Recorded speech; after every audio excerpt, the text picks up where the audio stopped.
Islamic Research Center. بسم اللہ الرحمن الرحیم۔ رسول اللہ صلی اللہ علیہ وسلم نے اپنی امت کے لیے مشروع فرمایا کہ انہیں ان کی زندگی میں جن امور کا سامنا ہوتا ہے اس بارے میں وہ اللہ سے کس طرح سوال کریں اور اس سے کسی بات کو اختیار کرنے کے بارے میں کس طرح رہنمائی طلب کریں۔ اس کے لیے آپ صلی اللہ علیہ وسلم نے انہیں استخارہ سکھایا۔ سیدنا جابر رضی اللہ عنہ سے روایت ہے کہ فرمایا كان رسول اللہ صلی اللہ علیہ وسلم يعلمنا الاستخارہ فی الامور كلها كما يعلمون السورة من القرآن۔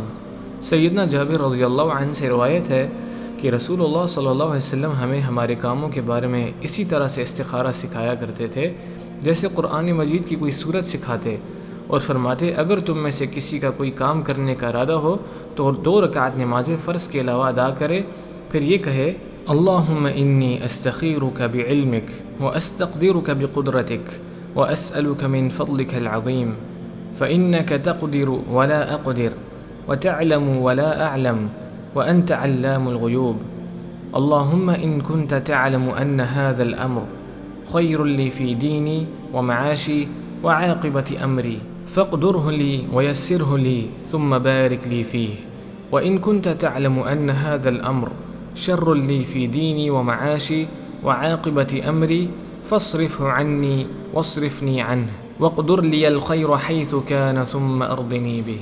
ترجمہ: اے اللہ، میں تجھ سے تیرے علم کے ساتھ استخارہ خیر کو اختیار کرنے میں رہنمائی طلب کرتا ہوں، اور تجھ سے تیری قدرت کے ساتھ ہمت طلب کرتا ہوں، اور میں تیرے فضل عظیم میں سے فضل پا لینے کا تجھ سے سوال کرتا ہوں، کیونکہ تو قدرت رکھتا ہے اور میں قدرت نہیں رکھتا، اور تو علم رکھتا ہے اور میں علم نہیں رکھتا، اور تو تمام غیبوں کا خوب جاننے والا ہے۔ اے اللہ، اگر تو جانتا ہے کہ یہ کام میرے لیے میرے دین، میرے معاش اور میرے انجام کے لحاظ سے بہتر ہے تو اسے میرے لیے مقرر کر دے اور اسے میرے لیے آسان فرما دے، پھر میرے لیے اس میں برکت ڈال دے، اور اگر تو جانتا ہے کہ یہ کام میرے لیے میرے دین، میرے معاش اور میرے انجام کے لحاظ سے برا ہے تو اس کو مجھ سے دور کر دے اور مجھے اس سے دور کر دے، اور میرے لیے بھلائی مقرر کر دے، جہاں کہیں بھی وہ ہو پھر مجھے اس پر راضی کر دے۔ اور آخر میں وہ اپنی حاجت کا نام لے۔ دعا کو صرف لفظی طور پر پڑھنا مقصد نہیں ہے، بلکہ اس کا معنی جاننا ضروری ہے۔ اگر ہم استخارہ کا اثر چاہتے ہیں تو ہم کو استخارہ کی دعا کو سمجھنا چاہیے کہ ہم اس اللہ سے دعا کر رہے ہیں جو ہر چیز کا علم رکھتا ہے، ہر چیز پر قادر ہے، اس پر بھروسہ کرتے ہیں اور اس پر اطمینان رکھتے ہیں کہ جو بھی معاملہ ہوگا خیر ہی ہوگا۔ اس دعا میں اللہ کا کامل علم، کامل قدرت، اسی کی بندگی، اسی پر توکل، اسی سے مدد، اس پر بھروسہ کی گواہی ہے۔ بندہ اپنے معاملے کو اللہ کے سپرد کرتے ہوئے اپنے ذمے کو بری کر دیتا ہے۔ اس میں بندہ کمزوری کا اظہار کرتا ہے کہ خیر و شر کا علم اور اسی کی طرف رہنمائی پر صرف اللہ ہی قادر ہے۔ انسان کمزور پیدا کیا گیا ہے اور اپنے ہر معاملے میں اس کو اللہ کی ضرورت ہوتی ہے، وہ اس لیے کہ اس کو اس بات کا علم نہیں ہے کہ مستقبل میں اس کے ساتھ خیر کے معاملات ہوں گے یا شر کے معاملات ہوں گے۔ اس لیے یہ اللہ کی حکمت ہے اور اپنے بندوں پر رحمت ہے کہ اس نے اس دعا کو اپنے بندوں کے لیے مشروع کیا تاکہ وہ اپنے رب کے قریب آئیں، اسی سے پناہ طلب کریں اور ان کو ایسے راستے کی طرف رہنمائی کر دے جو ان کے حق میں خیر ہو۔ ایک مسلمان بندہ اسی بات پر پختہ یقین رکھتا ہے کہ تمام معاملات کا نظام اللہ کے ہاتھ میں ہے اور اس کو تکمیل تک وہی پہنچاتا ہے۔ استخارہ کرنے والا در حقیقت کبھی خسارے سے دوچار نہیں ہوتا، لیکن بعض لوگ اپنی حسب خواہش نتیجہ نہ پانے کی صورت میں یہ شکوہ کرتے ہیں کہ ہم استخارے کے باوجود خسارے کا شکار اور ناکامی سے دوچار ہوئے، جبکہ ظاہر کی ہر عطا اور نوازش باطن میں بھی خیر نہیں ہوتی، اور ایسے ہی ہر ظاہر محرومی اپنی حقیقت کے اعتبار سے شر نہیں ہوتی۔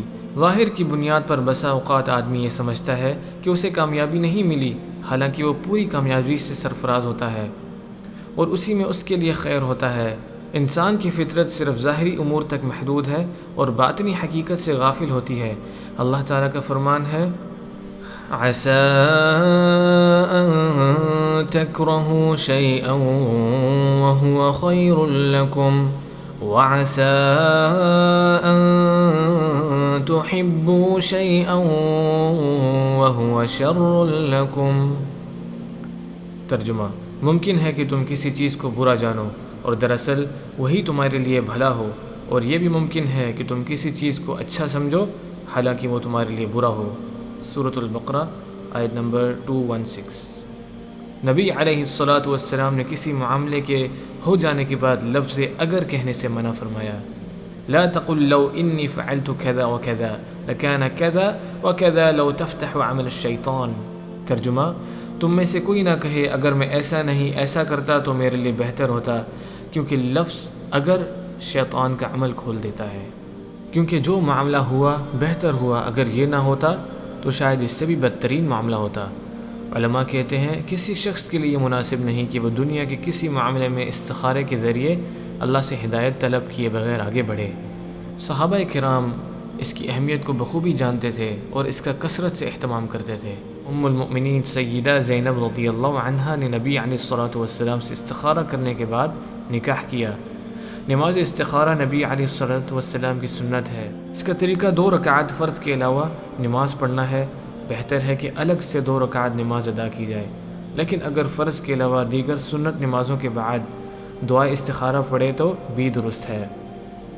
نماز میں کوئی خاص صورتوں کی تلاوت ثابت نہیں۔ دوسری نمازوں کی طرح دونوں رکعتوں میں بھی سورہ فاتحہ اور کوئی صورت پڑھی جائے گی۔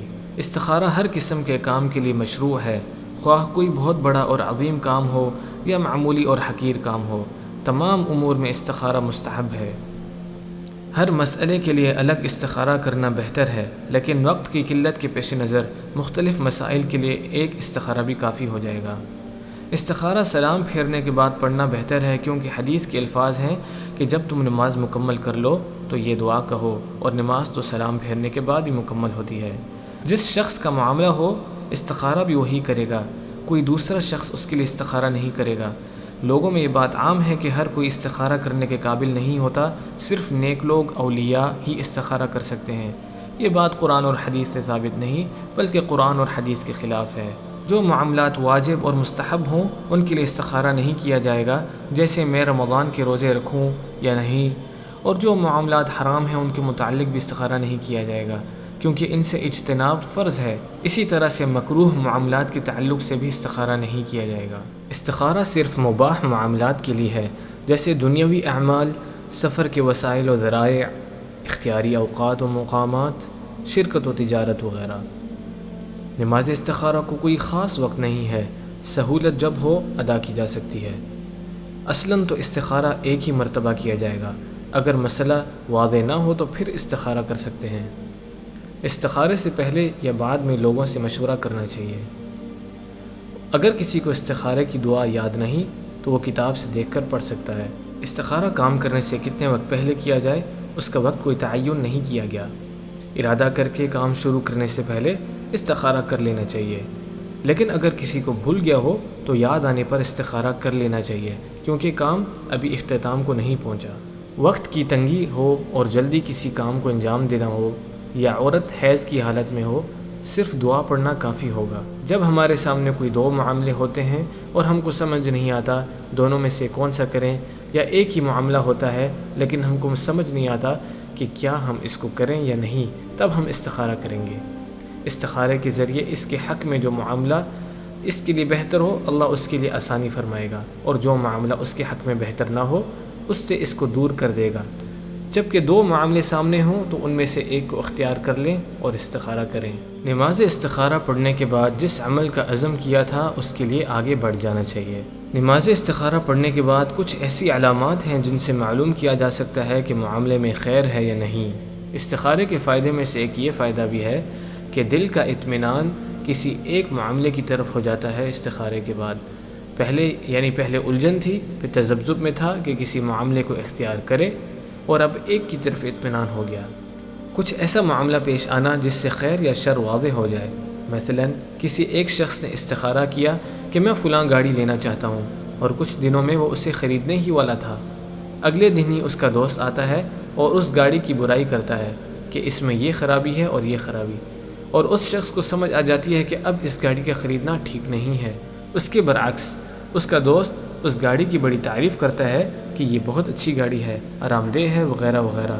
پھر اس شخص کو اس گاڑی کے خریدنے میں بھی مزید خیر نظر آتی ہے۔ جس کے متعلق استخارہ کیا جا رہا ہے اس کے حاصل کرنے میں آسانی یا مشکل ہونا۔ مثلا ایک شخص نے استخارہ کیا ہے کہ فلاں گاڑی خریدنی ہے اور وہ گاڑی کسی دوسرے شہر میں ہے، اسے وہاں سفر کرنا ہے لیکن کوئی ساتھ نہیں ہے۔ اچانک ایسا ہوتا ہے کہ اس شخص کا دوست اس کے ساتھ جانے کے لیے راضی ہو جاتا ہے اور یہ اس کے لیے آسانی ہو گئی۔ اس کے برعکس وہ شخص گاڑی خریدنے جاتا ہے، ٹیکسی نہیں ملتی، بڑی مشقت کے بعد ٹیکسی ملتی ہے، اب اس میں پیٹرول ختم ہو جاتا ہے، پھر دوسری ٹیکسی لے کر شو روم پہنچتے ہیں تو گاڑی آؤٹ آف سٹاک ہوتی ہے، تو اس شخص کے لیے یہ عمل مشکل کر دیا گیا، یعنی اس کو اس میں اشارہ مل جاتا ہے کہ اب یہ اس کے لیے خیر نہیں۔ لوگوں میں یہ بات مشہور ہے کہ خواب آئے گا اور اسی میں یہ خیر یا شر نظر آئے گا، تو یہ بات درست نہیں۔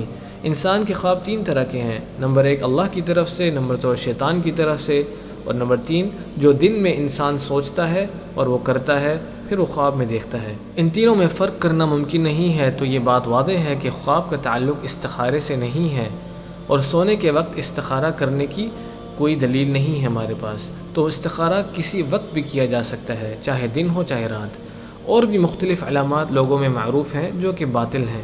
استخارے کی نماز و دعا کے مذکورہ طریقے کے علاوہ استخارہ کا کوئی دوسرا شرعی طریقہ نہیں ہے۔ استخارے کے جو دیگر طریقے لوگوں میں رائج و معروف ہیں وہ سب غیر شرعی، خود ساختہ، ایجاد کردہ اور شرعی طریقے سے دوری کا باعث بھی ہے۔ مثلا قرآن کھول کر استخارہ کرنا، شیخ یا پیر کے پاس جا کر استخارے کی درخواست کرنا، تسبیح کے دانوں سے استخارہ کرنا، پرندے اڑا کر کام کرنے یا نہ کرنے کا فیصلہ کرنا، اور تیروں کے ذریعے کام کرنے یا نہ کرنے کا فیصلہ کرنا وغیرہ سب باطل ہیں۔ اللہ سے دعا ہے کہ ہمیں قرآن و سنت کی تعلیمات کو صحیح سمجھ کر اس پر عمل کرنے کی حسن توفیق عطا فرمائے، آمین یا رب۔